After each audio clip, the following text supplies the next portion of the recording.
আজকের খুতবায় আমি নিজের উপর কঠিন এক দায়িত্ব অর্পণ করেছি। এমন একটি বিষয় নিয়ে কথা বলতে যাচ্ছি যা পরিষ্কারভাবে কিছু মানুষকে ক্ষুব্ধ করবে। শুরুতে আমি কয়েকটি মন্তব্য করতে চাই যে বিষয়ে আমি সহ সকল মুসলিমের পরিষ্কার ধারণা থাকা জরুরি এবং আমাদের নিজেদেরকে বারবার এই কথাগুলো মনে করিয়ে দেওয়া উচিত। আমরা মুসলিম হওয়ার জন্য দুঃখিত নই। আল্লাহ তার বইতে যা কিছু অবতীর্ণ করেছেন আমরা তার কোনো কিছুর জন্যই ক্ষমা চাইব না, অথবা রাসূল সাল্লাল্লাহু আলাইহি সাল্লামের সুন্নায় যা নির্দেশনা রয়েছে তার জন্য ক্ষমা চাইব না। আমরা কারো কাছে ব্যাখ্যা করার জন্য দায়বদ্ধ নই। আমাদেরকে বিব্রত বা লজ্জিত হতে হবে না। তোমাদের ধর্মগ্রন্থে অমুক অমুক কথা বলা হয়েছে, কিভাবে তুমি এটা বিশ্বাস করতে পারো? তোমাদের নবী অমুক অমুক কথা বলেছেন, কিভাবে তুমি এটা বিশ্বাস করতে পারো? তুমি কিভাবে এর সাথে একমত হতে পারো? কিছু মানুষ আমাদেরকে সর্বদা এমন পজিশনে ফেলতে চাইবে। তখন আমাদের মনে হবে এর একটা জবাব দেওয়া দরকার। কোনো সময় আমরা উত্তর জানি না। মাঝে মাঝে আমরা আমাদের রাসূল সাল্লাল্লাহু আলাইহি সাল্লাম সম্পর্কে বিভিন্ন কথা শুনে থাকবো, বা কোরআন থেকে বিভিন্ন উদ্ধৃতি তুলে এনে কেউ আপনাকে বলবে এই কথাগুলো তো খুবই বর্বর শোনায়, এই কথাগুলো হিংস্র শোনায়, এই কথাগুলো অমানবিক বা অন্যায্য শোনায়। কিভাবে তুমি এর সাথে একমত হতে পারো? তোমরা কি আসলে এমন জিনিস বিশ্বাস করো? তোমরা কি মনে করো এগুলো ঠিক আছে? প্রথমবার এমন কথা শুনলে আপনি হতচকিত হয়ে বলবেন, না, আমরা আসলে এর সাথে একমত নই। আপনি কিছুটা পেছনে সরে আসেন। তখন এটা বললে কোনো সমস্যা নেই যে আমি আসলে এই বিষয়টা ভালোভাবে বুঝি না। কিন্তু এভাবে বলা যাবে না যে কোরআন সুন্নায় যদি অমুক কথা আসলেই থেকে থাকে আমি এর সাথে একমত নই, কারণ আমরা দ্বিমত পোষণ করি না। এই বইয়ের সবকিছু, আল্লাহর অবতীর্ণ সবকিছু, আমরা যে শুধু সবকিছু বিশ্বাস করি তাই নয়। যদিও কেউ কেউ অস্বস্তি অনুভব করে, প্রথমত এরকম অস্বস্তি অনুভব করার কোনো সুযোগ নেই। সুম্মা লা ইয়াজিদু ফি আনফুসিহিম হারাজাম মিম্মা কাদাইত, তাদের অন্তরে যেন কিছুমাত্র কুণ্ঠাবোধ না থাকে তোমার যে কোনো সিদ্ধান্তের ব্যাপারে। ইসলামের অনুসারী হিসেবে আমরা এমনই।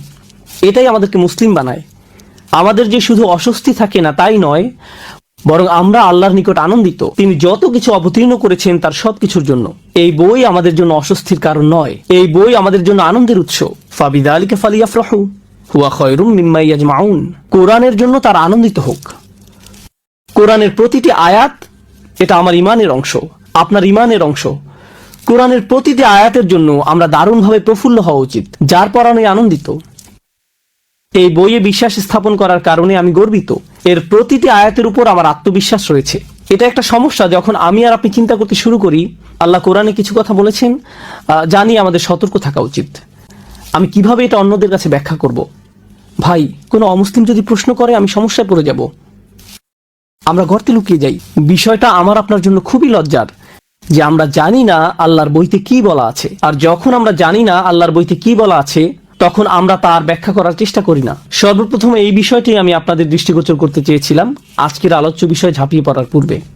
দ্বিতীয় যে বিষয়টির প্রতি আমি আপনাদের মনোযোগ আকর্ষণ করতে চাই, এই বইটি শুধু হেদায়েতের বই নয়, এটি স্বাভাবিক মানব প্রকৃতির বই বটে, ফিতরাতের বই।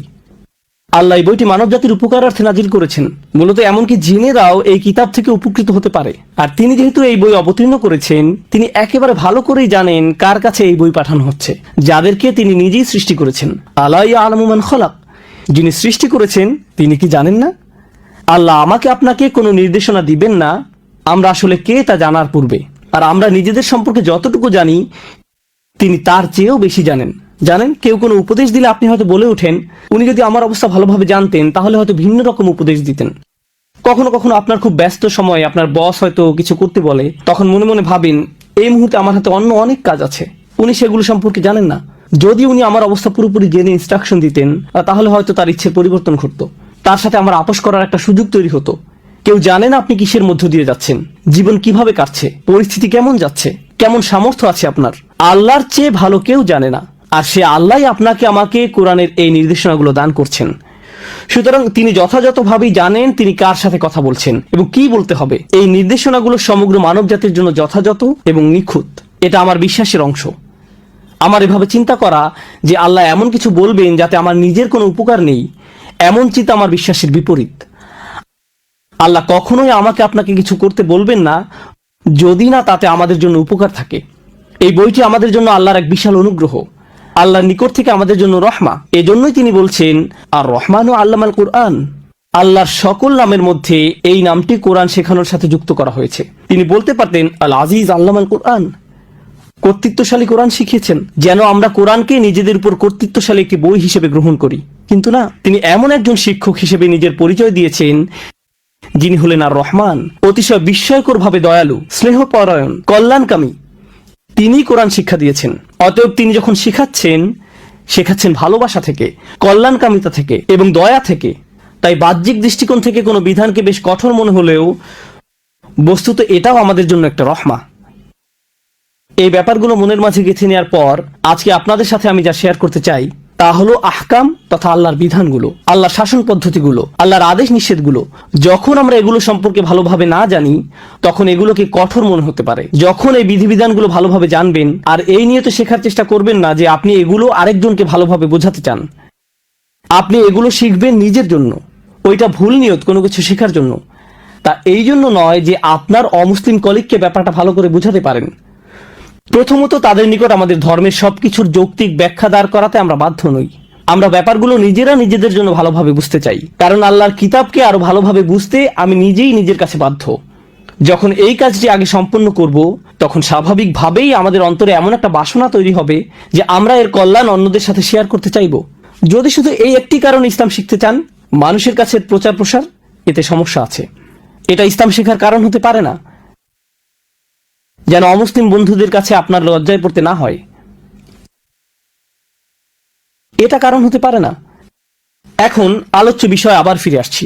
আল্লাহ আজ্জা জাল্লার নাজিলকৃত আহকামগুলো, শাসন পদ্ধতিগুলো, আইনগুলো ও নির্দেশনাগুলো সরাসরি মানব প্রকৃতির কাছে আবেদন জানায়। কারণ আল্লাহ জানেন তিনি কাকে সৃষ্টি করেছেন এবং কার প্রতি নির্দেশনাগুলো জারি করছেন। তাই আমরা যখন আল্লাহর বিধানগুলো বুঝতে পারি, আল কোরআনের অভিমতে সেগুলো তখন আমাদের প্রকৃতির সাথে মিলে যায়। আপনার ভিতরে কিছু একটা আছে, একটা চেতনা আপনার ভিতরে আল্লাহ সৃষ্টি করেছেন। আপনার ভিতরে যে ফিতরাত আল্লাহ রেখে দিয়েছেন, যখন আল্লাহর বিধানগুলো বুঝতে পারেন অস্বস্তি লাগার কথা ভুলে যান। আপনি তখন বলে উঠবেন, এটা তো পুরোপুরি যৌক্তিক, ব্যাপারটি কি অসাধারণ প্রজ্ঞাময়, কি অসাধারণ সুন্দর। কিন্তু আমরা যদি এইরকম উপসংহারে পৌঁছাতে সক্ষম না হই, সম্ভবত এখন আমরা যথেষ্ট চিন্তা ভাবনা করিনি আল্লাহর আহকামগুলো নিয়ে, বিধিবিধানগুলো নিয়ে, শাসন পদ্ধতিগুলো নিয়ে। অন্যদিকে সম্ভবত আমাদের অন্তরে ময়লা জমা হয়ে গেছে। আল্লাহ আজ্জা জাল্লাহ আমাদেরকে উভয়টি দান করুন, আল্লাহর বইয়ের ভালো বুঝ এবং পরিশুদ্ধ অন্তর। তো আল কোরআনের রাজনৈতিকভাবে সবচেয়ে অশুদ্ধ আলোচনার একটি হলো নারী পুরুষের ব্যভিচারের শাস্তি। সেই শাস্তিটা হলো তাদেরকে বেত্রাঘাত করো, ফাজরিদু কুল্লা ওয়াহিদিম মিনহুমা মিআতা জালদাহ, তাদেরকে কষাঘাত করো বা চাবুক দিয়ে পেটাও 100 বার। তো খ্রিস্টানরা যখন ব্যঙ্গ করে বলে ব্যভিচারী এবং ব্যভিচারিণীকে কোরআন 100 বার চাবুক দিয়ে পেটাতে বলেছে, কিরকম এক বর্বর আইন এটা, তখন আমরা ভেবাচাকা খেয়ে যাই। না না, এখন আসলে আধুনিক যুগ, সমাজের এই অবস্থা এখন ভিন্ন, এতে সমস্যা নেই, যুগ পাল্টে গেছে। কি, একটু থামুন, আল্লাহর এই বই কালজয়ী। আল্লাহ কি বলেছেন তা আগে ভালো করে বুঝুন, অন্যের কাছে এটা ব্যাখ্যা করার পূর্বে। ইবনে আশুর রাহিমাহুল্লাহ আজ-জানিয়া জানিয়াতু শব্দদ্বয়ের উপর মন্তব্য করতে গিয়ে বলেন, যেটা আয়াতের শুরুতে এসেছে, যেহেতু এটা ইসেম বা নাউন হিসাবে ব্যবহৃত হয়েছে, এটা ইঙ্গিত করে যে এই বিধান ওই সমস্ত মানুষদের জন্য যারা সব সময় বারবার ব্যভিচার করতে থাকে। এখানে পতিতাদের সম্পর্কে বলা হয়েছে, যারা অবৈধ দেহ ব্যবসার সাথে জড়িত, এখানে তাদের সম্পর্কে বলা হয়েছে। সবার আগে আগেকার যুগে আলেমরা এটা নিয়ে বিশদ আলোচনা করেছেন, এটা তো আর এখন অবতীর্ণ হয়নি। প্রাচীনকালে বড় বড় আলেমরা এই আয়াতের প্রসঙ্গ নিয়ে বিস্তারিত আলোচনা করেছেন, এখানে কাদের সম্পর্কে বলা হচ্ছে। আর এটা মদিনার অন্যতম একটা বড় সমস্যা ছিল রাসূলের আগমনের পূর্বে সাল্লাল্লাহু আলাইহি ওয়াসাল্লাম। এখন রাসূল সাল্লাল্লাহু আলাইহি ওয়াসাল্লাম মদিনাতে এসেছেন, তবুও সমস্যাটি চলতে থাকলো। তাই কোরআনকে এই শহরে আগে থেকে চলে আসা একটি সমস্যা নিয়ে মন্তব্য করতে হয়। সমস্যাটা এতটাই প্রকট ছিল যে এই অংশটা গুরুত্বপূর্ণ। আমার মনে হয় এখানে উপস্থিত সবাই জেনে থাকবেন যে 4 জন সাক্ষী উপস্থিত করা ছাড়া ব্যভিচারের শাস্তি দেওয়া যায় না। আপনারা সবাই এটা শুনে থাকবেন হয়তো, 4 জন সাক্ষী থাকতেই হবে। এখন মাথায় সামান্যতম বুদ্ধি আছে এমন যে কোনো মানুষ এটা বুঝবে যে 4 জন ব্যক্তি সামনে রেখে কেউ কখনো এমন কাজ করে না। 4 জন সাক্ষীর সামনে কেউ এই কাজ কখনো করবে না। 4 জন সাক্ষী থাকার একমাত্র সম্ভাব্য ক্ষেত্র হলো আপনি যদি রাস্তাঘাটে জনসম্মুখে এই অপকর্ম করেন। আধুনিক আইনের ভাষায় যাকে বলে জনসম্মুখে অশ্লীল কার্যকলাপ। অনেক দেশে এই ধরনের আইন রয়েছে, জনসম্মুখে অশ্লীল কার্যকলাপ প্রতিরোধে আইন রয়েছে। প্রকৃতপক্ষে এ ধরনের কিছু যদি এখনকার রাস্তায় ঘটে, টেক্সাসের আইন রয়েছে এদেরকে গ্রেফতার করার এবং শাস্তি দেওয়ার। এখানে অপকর্ম যদি বিমানে ঘটে, তখন আইন রয়েছে কয়েক বছর জেলে কাটাতে হবে। অতএব এটা ইসলাম কর্তৃক নতুন কিছু প্রবর্তন নয়। এমন নয় যে ইসলাম এটা নতুনভাবে এনেছে, আগে কেউ কখনো এমন আইনের কথা শোনেনি। বস্তুত এই পৃথিবীর সকল সভ্য জাতির জনসম্মুখে অশ্লীল কার্যকলাপ প্রতিরোধে আইন রয়েছে, তাদের আছে। আর তাই কোরআনেরও আছে, কারণ কোরআন একটি নতুন সভ্যতার উন্মেষ ঘটাতে যাচ্ছে, ইমানদারদের নিয়ে একটি নবসভ্যতার জাগরণ ঘটাতে যাচ্ছে। আর জনসম্মুখে অশ্লীল কার্যকলাপ ছোট কোনো অপরাধ নয়, কারণ এমন অপকর্ম যদি সবার সামনে রাস্তাঘাটে ঘটতে থাকে, যেখানে 4 জন ব্যক্তি পাশ দিয়ে হেঁটে যাওয়ার সময় অনায়াসে দেখতে পায়, তখন বাচ্চারা পাশ দিয়ে হেঁটে যেতে পারে, নির্দোষ শিশু কিশোররা হেঁটে যেতে পারে, যারা জীবনে কখনো এমন চিত্রের মুখোমুখি হয়নি। আর এটা মানসিকভাবে তাদের চরম ক্ষতি সাধন করতে পারে। এমন একটি ভিত্তি নষ্ট করে দিবে পারিবারিক জীবন ব্যবস্থার, যেটা একেবারে মূলে অবস্থান। এটা মানুষের মাথা নষ্ট করে দিবে। এমন কিছু যা গোপন থাকার কথা, আপনি যদি তাকে সর্বসাধারণের সামনে উন্মুক্ত করে দেন, তখন এটা মানুষকে নষ্ট করে ফেলে, তাদের চিন্তা ভাবনা দূষিত করে দেয়। চলুন কিছুটা পেছনে সরে এসে একটা বিষয় বোঝার চেষ্টা করি। আমরা এমন এক কঠিন সময় বাস করছি, জেনার জন্য 4 জন সাক্ষীর কথা ভুলে যান। আপনি এখন 4 মিলিয়ন সাক্ষীও জোগাড় করতে পারবেন, কারণ পর্নোগ্রাফি ইন্ডাস্ট্রি, নোংরামের ইন্ডাস্ট্রি ব্যভিচার বিক্রি করে, বিলিয়ন বিলিয়ন ডলারের ব্যবসা করে। ইন্টারনেট মার্কেটিয়াররা বাঁশের লাঠি থেকে শুরু করে তোয়ালে পর্যন্ত যে কোনো কিছু বিক্রি করতে পারে। জানেন সবচেয়ে সফল ইন্টারনেট প্রোডাক্ট কি? পর্নোগ্রাফি ইন্ডাস্ট্রির প্রোডাক্ট। ইন্টারনেট মার্কেটিং এ তারাই লিডার। যদি ইন্টারনেট মার্কেটিং এর কোনো সেমিনারে যোগ দেন, দেখবেন ইন্ডাস্ট্রিতে সবচেয়ে সফল ব্যক্তি, নিজের বিনিয়োগ থেকে যে সবচেয়ে বেশি উপার্জন করে, সে হলো ওই ব্যক্তি যে অনলাইনে জেনা ব্যভিচার বিক্রি করে। ওরাই একেবারে সবার আগে থাকে। তো ব্যাপারটা এখন সম্পূর্ণরূপে মানুষের চোখের সামনে। আর ব্যাপারটা যখন এতটাই জনসম্মুখে বর্তমান, কল্পনা করতে পারেন কি পরিমাণ ক্ষতি সাধন করে মানুষের মন মানসিকতায় যারা এগুলো দেখে। কি পরিমাণ ক্ষতি এটা ইতিমধ্যে করে ফেলেছে। কত লক্ষ কোটি শিশুরা মানসিকভাবে ক্ষতিগ্রস্ত হয়েছে, কত কিশোর কিশোরীর মন মানসিকতা নষ্ট করে দিয়েছে এই অসভ্যতা, কত শত বিবাহ ধ্বংস হয়ে যাচ্ছে এই নোংরা চিত্রগুলো জনসম্মুখে ভেসে বেড়ানোর কারণে। এই অসভ্য চিত্রগুলো চোখের সামনে না এসে পড়াটা এখন কতটা প্রায় অসম্ভব হয়ে দাঁড়িয়েছে, যত চেষ্টাই আপনি করেন না কেন। কারণ অগণিত অর্থ ব্যয় করা হচ্ছে এটা নিশ্চিত করার জন্য যে আপনি যেন এরকম কিছু একটা দেখতে বাধ্য হন। তাই কোরআন এসে বলেছে এটা খুবই সংকটজনক এক সমস্যা, যার রয়েছে খুবই ক্ষতিকর এবং ধ্বংসাত্মক প্রভাব। মানুষের বুদ্ধিতে জট পেকে যাবে, এগুলো তাদের চিন্তা ভাবনাগুলো গুলিয়ে ফেলবে, মাথা নষ্ট করে দিবে। তাদের দ্বারা এমন সব অপরাধ সংঘটিত হবে যে এমনকি বুঝেও আসবে না। মার্কিন যুক্তরাষ্ট্রে কি পরিমাণ জঘন্য অপরাধ সংঘটিত হয় শিশুদের বিরুদ্ধে, কি পরিমাণ যৌন নির্যাতনমূলক অপরাধ সংঘটিত হয়, প্রতি মিনিট পর পর পুলিশের কাছে কি পরিমাণ রিপোর্ট আসে। এমন ধরনের অপরাধ ঘটতে থাকে যখন আপনি বারবার এসব জঘন্য চিত্রের মুখোমুখি হন। এরপর এটা সমাজের স্বাভাবিক চিত্র হয়ে দাঁড়ায়। তাই কোরআন এগিয়ে এসে বলে, না, কেউ যদি জনসম্মুখে এমন নির্লজ্জ অপরাধ করে বসে, তখন তোমাদেরকে অবশ্যই তাকে শাস্তি দিতে হবে। চলুন এখন শাস্তি নিয়ে কথা বলি। তাদেরকে হত্যা করতে বলা হয়নি, তাদেরকে চাবুক পেটা করতে বলা হয়েছে 100 বার। আর যখন 100 বার চাবুক পেটা করা হয়, আল্লাহ আজ্জা জাল্লা শুধু বলেননি চাবুক পেটা করো, এতেই সমস্যা শেষ। ইসলামী আইনবিদেরা, এই দিনের বড় বড় আলেমেরা, সাহাবারা সুদীর্ঘ আলাপ আলোচনা করতেন কিভাবে এই মানুষগুলোর সমস্যার সমাধান করা যায়। প্রসঙ্গত এই ধরনের মানুষদের শাস্তির কথা আল্লাহ শুধু কোরআনের এই এক জায়গায় বলেননি, সূরাতুন নূরের আগে আরো আয়াত এসেছে। সূরাতুন নূরের বেশ পূর্বে সূরাতুন নিসায় এসেছে, আল্লাযানি ইয়াতিয়ানিহা মিনকুম ফাআযুহুমা। আর তোমাদের মধ্যে থেকে যে 2 জন অপকর্ম করবে। কোন লোক ইসলাম গ্রহণ করলো সে সময়ের মদিনাতে, সে ইসলাম গ্রহণ করলো, বা কোনো মেয়ে ইসলাম গ্রহণ করলো, কিন্তু ইসলাম গ্রহণ করার পূর্বে তারা বয়ফ্রেন্ড গার্লফ্রেন্ড ছিল, তারা বিবাহ বন্ধনে আবদ্ধ ছিল না। বিয়ে ছাড়া যে এমন সম্পর্ক স্থাপন করা যাবে না তা তারা জানতো না, কারণ তারা মুসলিম ছিল না। এখন হঠাৎ করে তারা ইসলাম গ্রহণ করে ফেললো। শাহাদা গ্রহণ করার পর 1 রাতের মধ্যেই তারা বিশাল ধার্মিক হয়ে গেছেন। ব্যাপারটা এমন নয়, তারাও মানুষ ছিলেন, তারা ধীরে ধীরে ধার্মিক হয়ে উঠছেন। যেমন আল্লাহ নিজেই বলছেন, লা তারকাবুন্না তাবাকান আন তাবাক, তোমরা অল্প অল্প করে নিজেদের উন্নত করে তুলবে। তাই আল্লাহ এমন ধরনের দৃশ্যপটের কথা আলোচনা করেছেন। রাসূলের মাদানী জিন্দেগির একেবারে শুরুর দিকে এমনকি কোনো মুসলিমও হয়তো এ ধরনের কোনো ভুল কাজ করে ফেলতে পারে। কোনো যুবক ছেলে নফসের তাড়না বিয়ে ছাড়াই কিছু একটা করে ফেললো। সে এখনো বিয়ে করেনি, কিন্তু একটি মেয়ের সাথে সে কিছু একটা করে ফেললো। এখন এদেরকে নিয়ে কি করবেন? কোরআনের আয়াত অবতীর্ণ হলো, যা এই আয়াতগুলো দ্বারা মানসুখ হয়ে গেছে অনেক আলেমের অভিমতে। তাদের জন্য কোন ধরনের শাস্তি নির্ধারণ করা হয়েছিল? আল্লাযানি ইয়াতিয়ানিহা মিনকুম, আর তোমাদের মধ্যে থেকে যে 2 জন অপকর্ম করবে, ফাআযুহুমা, তাদেরকে শাস্তি প্রদান করো। কিভাবে শাস্তি দিতে হবে তা আল্লাহ বলেননি, তিনি শুধু বলেছেন তাদেরকে শাস্তি প্রদান করো। তো সাহাবারা এটা নিয়ে দীর্ঘ আলোচনায় লিপ্ত হতেন। ইবনে আব্বাস রাদিয়াল্লাহু তাআলা আনহু এবং কয়েকজন সাহাবা বলতেন, আল্লাহ হয়তো এখানে তাদেরকে বকাঝকা করার কথা বলছেন, তাদেরকে ডেকে এনে ধমক দিয়ে বলো, কিভাবে তোমরা এমন কাজ করতে পারলে।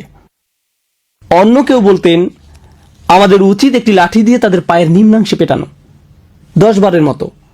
তখন এটাই হবে তাদেরকে কষ্ট দেওয়া। তাদেরকে চাবুক পেটা বা কাটা ছেঁড়ার কথা কেউ কখনো চিন্তাই করেনি। উল্টো করে ঝুলিয়ে রাখা বা পাথর মারার কথাও কেউ চিন্তা করেনি। না না না, তখন এই ধরনের কোনো বিধান আসেনি। তারা যুবক বয়সের তাড়নায় একটি ভুল করে ফেলেছে। ব্যাপারটাকে সহজভাবে গ্রহণ করুন। তারা মাত্র কিছুদিন হলো ইসলাম গ্রহণ করেছে, ভুল কাজটা ঘটে গেছে, ঠিক আছে, তাদেরকে তিরস্কার করতে হবে। প্রসঙ্গত এটা কোরআনেরই বিধান, ফাইন তাবা ওয়া আসলাহা ফাআরিদু আনহুমা। অতঃপর যদি তারা তওবা করে এবং বলে যে আমরা আর কখনো এমন কাজ করব না, বা যদি তাদের বিয়ে হয়ে যায় তবে তাদেরকে ছেড়ে দাও। এটা নিয়ে আর বাড়াবাড়ি করতে যেও না। ফাআরিদু আনহুমা, তাদেরকে উপেক্ষা করো, তাদের ব্যাপারে নিবৃত্ত হও। ইন্নাল্লাহা কানা তাওয়াবার রহিমা, নিশ্চয়ই আল্লাহ অতিশয় তওবা কবুলকারী, পরম দয়ালু। তাদেরকে স্বাভাবিক জীবনযাপন করতে আর বাধা দিও না। তারা বড় একটি ভুল করেছে, কিন্তু এখন তাদেরকে অন্য সবার মতো স্বাভাবিকভাবে চলতে দাও। তাদেরকে আর অপমানিত করো না। যা করার তা ইতোমধ্যে করেছো। পরবর্তীতে যখন শাস্তির আয়াত অবতীর্ণ হয়, এমনকি তখনও 4 জন সাক্ষীর প্রয়োজন ছিল, তো পরবর্তীতে আরো কঠোর বিধান অবতীর্ণ হয়। যদি এর পরেও কিছু ঘটে, চাবুক পেটা করতে হবে, কষাঘাত করতে হবে। কিভাবে তা করা হবে? হয়তো ভাবছেন চামড়ার তৈরি বিশাল এক চাবুক নিয়ে খটাস খটাস আঘাত করা হবে, ফলে মানুষটার পিঠ থেকে চামড়া ছিঁড়ে রক্ত বের হবে। এরকম কষাঘাত চলবে 100 বার। 10 বারের মাথায় হয়তো লোকটা মরেই যাবে। না না না, একটু থামুন। ইসলামী আইনবিদগণ এটা নিয়ে ব্যাপক আলোচনা করেছেন। তারা বলেছেন অতি গরম কোনো দিনে চাবুক মারা যাবে না, বা অতি শীতের দিনেও নয়, কারণ চামড়া তখন বেশি স্পর্শকাতর থাকে। রোদের মধ্যে দাঁড় করিয়েও নয়, কারণ আল্লাহ তাদেরকে এমন শাস্তি দেওয়ার ইচ্ছা করেননি। যে ব্যক্তি চাবুক পেটা করবে তার বগল যেন দৃষ্টিগোচর না হয়, সে যেন এভাবে পূর্ণ শক্তিতে না পেটায়। বিশাল দেহের অধিকারী মানবরূপী কোনো দানবকে নিয়ে আসতে হবে, সে কঠোরভাবে পেটাতে পারবে। না না, মূল উদ্দেশ্য এটা নয়। বস্তুত এ শাস্তি অনেকটাই আনুষ্ঠানিকতা মাত্র। ইসলামের ইতিহাসে এ শাস্তি বাস্তবায়িত হয়েছিল মাত্র, প্রসঙ্গত ইসলাম মহাদেশের পর মহাদেশ জুড়ে ছড়িয়ে পড়েছিল। আপনারা জানেন সেটা। গত 1400-1500 বছর যাবৎ কোটি কোটি মানুষ ইসলামের ছায়াতলে আশ্রয় গ্রহণ করেছিল। গোটা সময়টা জুড়ে সম্ভবত 3-4 বারের এমন ঘটনা ঘটার রেকর্ড পাওয়া যায়। আর শাস্তি কার্যকর করার মতো একটা উপলক্ষ তৈরি হয়নি। এটা ইসলামের ইতিহাস, মহাদেশের পর মহাদেশ জুড়ে। কিন্তু যদি কখনো শাস্তি দেওয়ার মতো উপলক্ষ তৈরি হয়, মনে রেখো চাবুক মারার সময় বগল যেন দৃষ্টিগোচর না হয়। শরীরের কোনো জায়গায় আঘাত করলে যদি তা প্রাণঘাতী হয়ে যাবার সম্ভাবনা দেখা দেয়, সেখানে আঘাত করো না। যদি আঘাতের ফলে শরীরের কোনো অংশ ফেটে যায়, দ্বিতীয়বার সেখানে আঘাত করো না। মুখে আঘাত করো না, স্পর্শকাতর কোনো স্থানে আঘাত করো না। এভাবে পুঙ্খানুপুঙ্খ নির্দেশ দেওয়া হয়েছে। কিন্তু এটা আসলে আমার খুতবার মূল বিষয়বস্তু নয়। এই শাস্তি ব্যাখ্যা করার জন্য আজকের খুতবার অবতারণা করা হয়নি। ব্যাপারটা হলো আল্লাহ সিদ্ধান্ত নিয়েছেন জনসম্মুখে অশ্লীল কার্যকলাপ বড় ধরনের অপরাধ, কারণ এটা সমাজ নষ্ট করে ফেলে, তাই এর জন্য শাস্তি দিতে হবে। এখানে মূলনীতি হলো বিভিন্ন ধরনের পাপ রয়েছে, কিন্তু আপনি যদি এমন ধরনের পাপে নিমজ্জিত হন যা সমাজ নষ্ট করে ফেলে, তাহলে এই দুনিয়াতেই আপনাকে এর জন্য শাস্তি পেতে হবে। আপনি এমন অনেক পাপ করি যা শুধু আমাদের নিজেদের ক্ষতি করে।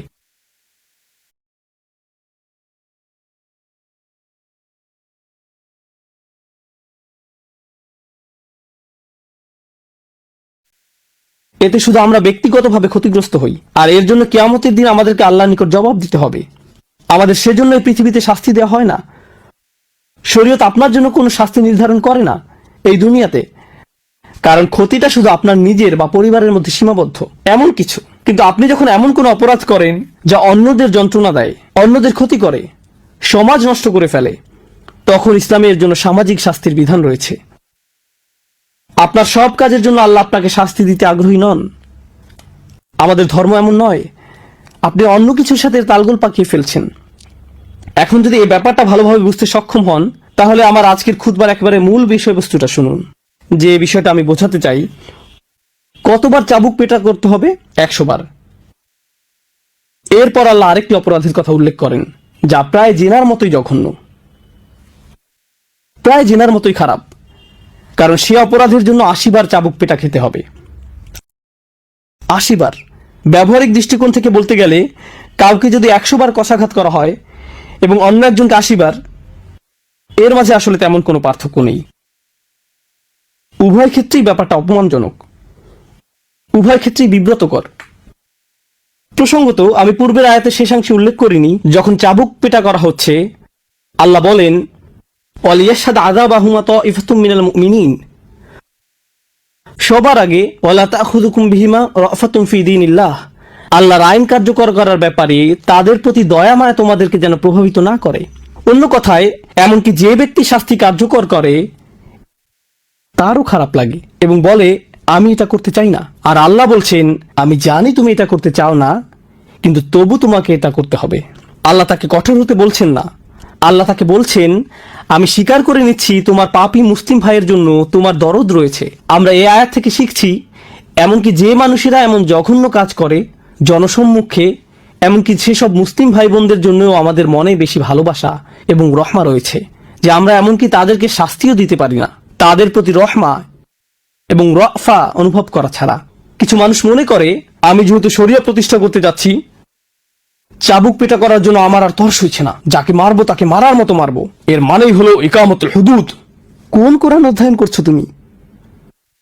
অন্যদিকে আল্লাহ আজ্জা ওয়া জাল্লা তোমার নিকট বর্ণনা করছেন তোমার মুসলিম ভাই বোনের জন্য তোমার অন্তরে ইতিমধ্যেই অনুকম্পা রয়েছে, তোমাকে এখন সেটা ভুলে কঠিন কাজটা করতে হবে, কারণ তোমার একজন মুসলিম ভাইকে শাস্তি দিতে হবে। এই কথা বলার পর তিনি আরো বলেন একদল মুমিন যেন তাদের শাস্তি প্রত্যক্ষ করে, যে কোনো ধরনের ইমানদার নয়।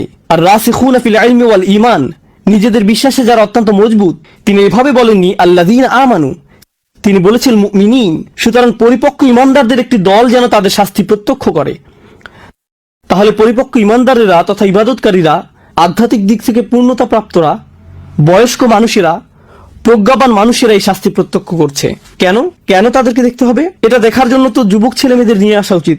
এই যে তোমরা ভুলেও কাজ করতে যেও না, করলে কেমন শাস্তি পেতে হবে দেখতে পাচ্ছ তো। কিন্তু আল্লাহ এটা বলেননি, আল্লাহ বলেছেন মুমিনদের নিয়ে এসো। ইবনে কাইয়্যিম সহ বড় বড় আলেমরা এই ব্যাপারটা নিয়ে মন্তব্য করেছেন, যে কারণে মুমিনদের নিয়ে আসা উচিত, যেন মুমিনরা এই শাস্তিপ্রাপ্ত ব্যক্তির জন্য দোয়া করতে থাকেন। কারণ সে তো এখনো মৃত্যুবরণ করেনি, এখনো সে জীবিত। আল্লাহ যদি তার জন্য জাহান্নাম নির্ধারণ করে ফেলতেন তাহলে তাকে আর নিঃশ্বাস নিতে দিতেন না।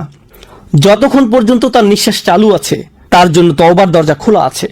তার পাপের প্রায়শ্চিত্ত তো সে দুনিয়াতেই করে ফেলছে, এখন মানুষের দোয়া তার কাজে আসতে পারে। ইয়া আল্লাহ, তাকে ধৈর্য দান করুন, তাকে তাওবা দান করুন, তার তাওবা কবুল করে নিন, সে যেন সামনের দিনগুলোতে ভালোভাবে পার করতে পারে। আখিরাতে তাকে উত্তম পরিণতি দান করুন। যারা এই শাস্তি প্রত্যক্ষ করবে তারা ঠিক এভাবে দোয়া করবে। বিদ্রুপ করা দর্শনার্থীদের কাজ নয়, তাদের কাজ এটা নয়। কোরআনের শিক্ষা এমনই। তো এটা গেল 100টি বেত্রাঘাতের বিবরণ। কিন্তু কোন অপরাধের জন্য 80টি বেত্রাঘাত? আমার শরীরে কম্পন এসে গিয়েছিল যখন এটা পড়ছিলাম। আল্লাহর কসম, আমি কেঁপে উঠেছিলাম। ওয়াল্লাযীনা ইয়ারমুনাল মুহসানাত, যারা, আমি প্রথমে একটু খারাপভাবে অনুবাদ করছি, যারা ভদ্র মেয়েদের বিরুদ্ধে অপবাদ দেয়, যারা ভালো মেয়েদের প্রতি মিথ্যা অপবাদ আরোপ করে। এটা সর্বোত্তম অনুবাদ নয়, কিন্তু আপনারা কিছুটা ধারণা পাবেন যে আয়াতটি কি নিয়ে কথা বলছে। আচ্ছা, আল্লাহ কোন ধরনের ভাষা ব্যবহার করছেন তা বলছি।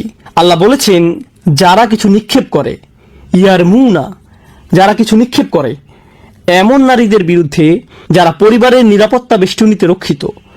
মুহসানাত মানে ক্যাম্পের ভেতরের নারীরা, দুর্গের ভেতরের নারীরা। আল্লাহ পরিবারকে এক ধরনের প্রতিরক্ষা হিসেবে বর্ণনা করেছেন। তাই তারা মা হোক, মেয়ে হোক, কিংবা বোন হোক, স্ত্রী হোক, তারা সবাই মুহসানাত, সবাই সুরক্ষিত। এই সমস্ত নারীরা যারা একটি পরিবারের অংশ, কেউ যদি এদের প্রতি কিছু নিক্ষেপ করে, এখন এর মানে কি? কোরআন হলো আবলাগুল কালাম। আমি আমার খুতবার আরবি অংশে যেমন বলেছিলাম, সবচেয়ে নিখুঁত বক্তব্য। আল্লাহ বলতে পারতেন আল্লাযীনা ইয়াত্তাহিমুনাল মুহসানাত বিজ্জিনা, যারা নারীদের বিরুদ্ধে ব্যভিচারের অভিযোগ আরোপ করে। আওদাহ, এটা আরো বেশি স্পষ্ট, কিন্তু তিনি এটা বলেননি। আল্লাহ আজ্জা ওয়া জাল্লা তার বক্তব্যে খুবই সুনির্দিষ্ট। মানুষ তো আর একজন নারীর কাছে গিয়ে বলবে না যে সে ব্যভিচার করেছে। তারা এভাবে কানা ঘোষা করবে, ওই যে ওই মেয়েটা, আমার মনে হয় সেদিন আমি তাকে অমুক ছেলের সাথে দেখেছি। আমি জানি না তারা কি নিয়ে কথা বলেছিল। শুধু এতটুকুই, শুধু এতটুকু বললেই আপনি অপরাধী। জানেন মানুষ কি করে সবচেয়ে জঘন্য কিছু বলার আগে? আমি বলছি না যে সে, কিন্তু যখনই আপনি বলেন আমি বলছি না যে, তার মানে আপনি সবচেয়ে জঘন্য কিছু বলতে যাচ্ছেন। যদি কিছু না বলতেন কতই না ভালো হতো, কিন্তু আপনি বলছেন। আর মানুষ যখন এমনটা করে, বাজে মন্তব্য ছুড়ে দেয়, ওই যে ওই দুইটা, আমি জানি না ওদের ভিতরে কি হচ্ছে, ডাল মে কুচ কালা হ্যায়, কুছ চক্কর চল রাহা হ্যায়, কিছু একটা হচ্ছে। আমার মনে হয় আমি কিছু টেক্সট মেসেজ দেখেছি, আমি তাকে ফোনে কথা বলার সময় হাসতে দেখেছি। এই হাসার মানে কি? তারা এত কাছাকাছি দাঁড়িয়ে আছে কেন? অমুকটা কেন হচ্ছে, তমুকটা কেন হচ্ছে? শুধু এই মন্তব্যগুলো, এগুলোই যথেষ্ট ইয়ার মুন আল মুহসানাতের ভিতরে পড়ে যাওয়ার জন্য। কারণ আল্লাহ ভাষাটা খোলা রেখেছেন। আপনি হয়তো একেবারে স্পষ্টভাবে তাদের প্রতি অভিযোগ আরোপ করেননি, আপনি জাস্ট ওই দিকে কিছু কথা ছুড়ে দিয়েছেন, আর বাকিটা শয়তান এবং আপনার কল্পনার কাজ। কারণ আপনি যখন বলেন আমি কিছু বলছি না, কিন্তু ওই দুইটা, আমি জানি না, এরপর পরের জন বলবে আমি জানি না আপনি শুনছেন কিনা, কিন্তু জানেন আমি কি শুনছি? ওই দুইজন, আমার মনে হয় তারা দুইজন। এরপর ব্যাপারটা খারাপ থেকে আরো খারাপ হতে থাকে। সবাই বলছে কাউকে কিছু বলতে যেও না, কিন্তু সবাই এটা নিয়ে কথা বলছে, আর সবাই সবাইকে বলছে আর কাউকে বলবেন না। সবাই বলছে কাউকে কিছু বলতে যেও না। এরপর কি ঘটে? একটি সমগ্র পরিবারের মান মর্যাদা ধূলিসাৎ হয়ে যায়, একজন নারীর মর্যাদা ধ্বংস হয়ে যায়, যার বিরুদ্ধে আপনার কাছে কোনো প্রমাণ নেই, কিন্তু আমি তাদেরকে মার্কেটে দেখেছি। রিয়েলি? সুম্মা লাম ইয়াতি আরবাআতি শুহাদা। যদি আপনি কারো বিরুদ্ধে এমন অভিযোগ আরোপ করেন কিন্তু 4 জন সাক্ষী জোগাড় করতে পারেননি, অতঃপর তারা 4 জন সাক্ষী নিয়ে আসেনি, ইসলামী আইনবিদেরা আরো বর্ণনা করেছেন সিনেমা হলে তাদের দুজনকে একসাথে দেখার 4 জন সাক্ষী আনলে হবে না, বা শপিং মলে একসাথে ঘুরতে দেখলেও হবে না, অথবা একই দিকে যেতে দেখলেও হবে না। না না না না না, যদি 4 জন সাক্ষী তাদের চূড়ান্ত পাপ করতে না দেখে, তাদের নিজেদের চোখ দিয়ে যদি এটা তারা না দেখে থাকে, তাহলে এই অভিযোগকারীদেরকে 80 বার চাবুক পেটা করো। মানুষের মর্যাদা নিয়ে কোনো ধরনের চিন্তাভাবনা ছাড়াই বাজে মন্তব্য করার পরিণতি কি ভয়ঙ্কর তা বোঝার চেষ্টা করুন। বিশেষ করে একজন মুসলিম নারীর মর্যাদা, এর গম্ভীরতা বোঝার চেষ্টা করুন। জনসম্মুখে জিনাকারীদের শাস্তির পাশেই আল্লাহ এদের শাস্তির কথা উল্লেখ করেছেন। আমি এই কথাটির মাধ্যমে সমাপ্তি টানছি। আমি চাই আপনারা এটি নিয়ে চিন্তা ভাবনা করুন। আল্লাহ যখন জনসম্মুখে জিনাকারীদের বা ব্যভিচারীদের কথা বর্ণনা করছেন, এর শেষে কি আল্লাহ তাদের জন্য ক্ষমার দরজা খুলে দিচ্ছেন না? আল্লাহ তাদের সম্পর্কে বলছেন যে তাদের শাস্তি দিতে হবে, কিন্তু মুমিনরা ইতিমধ্যে তাদের জন্য অন্তরে দয়া অনুভব করে। মুমিনদের একটি দল যেন এটা পর্যবেক্ষণ করে এবং তাদের জন্য দোয়া করতে পারে, এটা এখানে ইঙ্গিত। কিন্তু যখন অভিযোগকারীদের কথা আসলো, যারা অন্যদের প্রতি অভিযোগ ছুড়ে দেয়, যারা অপবাদজনক মানহানিকর মন্তব্য ছুড়ে দেয়, বা বলে যে না আমরা তো আর অভিযোগ করছি না, তারা এমন কিছু বলে না, শুধু জিজ্ঞেস করে, আর এটা একটা ভালো কৌশল, আমি তো আর কিছু বলছি না, আমি শুধু জানতে চাইছি তোমার কি মনে হয় এই দুইজনের মধ্যে কিছু একটা ঘটে চলছে? শুধু এইটুকুই। প্রশ্ন করাটাও ছুড়ে দেওয়ার পর্যায়ে পড়ে যায় যখন শুধু এতটুকুন করেন। আল্লাহ এই মানুষদের সম্পর্কে কি বলেছেন? শুধু চাবুক পেটা নয়, তিনি আরো বলেন ওয়ালা তাকবালু লাহুম শাহাদাতান আবাদা, তোমরা আর কখনোই তাদের সাক্ষ্য গ্রহণ করো না। এই মানুষগুলোর কোনো সাক্ষ্য আর কোনোদিন গ্রহণ করে নিও না। ইয়া আল্লাহ, এটা তো আরো ভয়ঙ্কর শোনা যাচ্ছে। এটাই শেষ নয়, তদুপরি ওয়া উলাইকা হুমুল ফাসিকুন, আর এরাই হলো চূড়ান্ত নীতিভ্রষ্ট। আল্লাহ এ কথা এমনকি ব্যভিচারীদের সম্পর্কেও বলেননি, তিনি তাদের সম্পর্কে বলেননি, কিন্তু এদের সম্পর্কে বলেছেন ওয়া উলাইকা হুমুল ফাসিকুন। প্রশ্ন হলো কেন এদের চাবুক পেটা করা হচ্ছে? এটাই খুতবার শেষ কথা। কেন এদের চাবুক পেটা করা হচ্ছে? কারণ আপনি যখন এরকম মন্তব্য ছুড়ে দেন, আপনিও সমাজ নষ্ট করছেন। মনে আছে আমি যে বলেছিলাম আল্লাহ এই দুনিয়াতে শুধু এমন অপরাধের শাস্তি প্রদান করেন যা সমাজ নষ্ট করে ফেলে, যা অন্যদের ক্ষতি সাধন করে। আপনি যখন একজন মুসলিমের সম্মান নষ্ট করেন, মুসলিম পুরুষের বা মুসলিম নারীর, আপনি যখন তাদের মর্যাদা হানি করেন, এটা এই পৃথিবীতেই একটা শাস্তিযোগ্য অপরাধ, শুধু আখিরাতে নয়। খুবই সিরিয়াস একটা ব্যাপার। ইজ্জত, ইকরাম, আভিজাত্য, একজন মুসলিমের মান সম্মান আল্লাহর নিকট খুবই বড় একটা বিষয়। আল্লাহ এটাকে সুনির্দিষ্ট করে আলাদাভাবে উল্লেখ করেছেন। তিনি বলেন ওয়ালিল্লাহিল ইজ্জাতু ওয়ালি রাসূলিহি ওয়াল মুমিনিন, সকল মর্যাদা তো আল্লাহর, তার রাসূলের ও মুমিনদের। আল্লাহ মুসলমানদের এটা দান করেছেন। আপনি আমি এটা কেড়ে নিতে পারবো না যা আল্লাহ দান করেছেন। এটা এমন কিছু যা আল্লাহ দান করেছেন, আমাদেরকে এটা রক্ষা করতে হবে। আমরা আমাদের জিহ্বা দিয়ে সবচেয়ে ধ্বংসাত্মক কিছু করে ফেলতে পারি। যখন সন্দেহ তৈরি হয়, তখন শুধু আল্লাহর এই কথাগুলো স্মরণ রাখুন। ইজতানিবু কাসীরাম মিনাজ যন্নি ইন্না বা'দাজ যন্নি ইসমুন। তোমরা অধিক অনুমান করা থেকে দূরে থাকো। নিশ্চয়ই কোনো কোনো অনুমান তো পাপ। কোনো কোনো অনুমান খুব ভয়াবহ পাপে পরিণত হতে পারে। ধারণা করা থেকে দূরে থাকো। মানুষকে সন্দেহের ক্ষেত্রে সুবিধা দান করুন। আপনি ওই দুজনকে চিনেন না, তারা পরস্পরের হাত ধরে আছে এবং ওই দিকে হেঁটে যাচ্ছে। ওহ, নিশ্চয়ই তারা বিবাহিত, অথবা হয়তো তারা ভাই বোন। না না, আমার তো মনে হয় না। থামুন, বাদ দিন, অন্যদিকে চলে যান, ইস্তিগফার করুন। এখানে আপনার মাথা ঘামানোর দরকার নেই। একজন ব্যক্তির উপর ইসলামের সৌন্দর্যের একটি দিক হলো তার সাথে সম্পর্কিত নয় এমন কাজ সে বর্জন করে চলে। এখানে আপনার হস্তক্ষেপ করার দরকার নেই। এটা নিয়ে কথা বলবেন না। আমরা দোয়া করছি আল্লাহ আজ্জা জাল্লা যেন আমাদের জিহ্বা রক্ষা করেন, অন্তর রক্ষা করেন, পরস্পরের ক্ষতি করা থেকে যেন আমাদের রক্ষা করেন। আল্লাহ আজ্জা জাল্লা আমাদেরকে তাদের অন্তর্ভুক্ত করুন যারা অন্যদের মান সম্মান নিয়ে কথা বলার সময় সাবধান থাকে। আল্লাহ আজ্জা জাল্লা আমাদেরকে তাদের অন্তর্ভুক্ত হওয়া থেকে রক্ষা করুন যারা শুধু অজুহাত দিয়ে বেড়ায় এবং অজুহাতের পেছনে লুকায়। আল্লাহ আজ্জা জাল্লা আমাদেরকে নিজেদের ভুলগুলো ভুল হিসেবেই দেখার সামর্থ্য দান করুন এবং তার কাছে ক্ষমা চাওয়ার সামর্থ্য দান করুন, এবং অন্যদের কাছেও যাদের সম্পর্কে আমরা মন্দ কথা বলে ফেলেছি। আল্লাহ আজ্জা জাল্লা সকল মুসলিমদের ইজ্জত রক্ষা করুন, বিশেষ করে এই উম্মার মেয়েদের। আল্লাহ আজ্জা জাল্লা আমাদের মায়েদের ইজ্জত রক্ষা করুন, আমাদের স্ত্রীদের, আমাদের কন্যাদের এবং আমাদের বোনদের। আল্লাহ আজ্জা জাল্লা আমাদের সমগ্র পরিবারের মর্যাদা রক্ষা করুন, এবং আল্লাহ আজ্জা জাল্লা আমাদেরকে এমন একটি প্রজন্ম গড়ে তুলতে সাহায্য করুন যারা আমাদের চেয়েও আল্লাহর অধিক নিকটবর্তী হবে। বারাকাল্লাহু লি ওয়া লাকুম ফিল কুরআনিল হাকিম ওয়া নাফা'নি ওয়া ইয়্যাকুম বিল আয়াতি ওয়া যিকরিল হাকিম।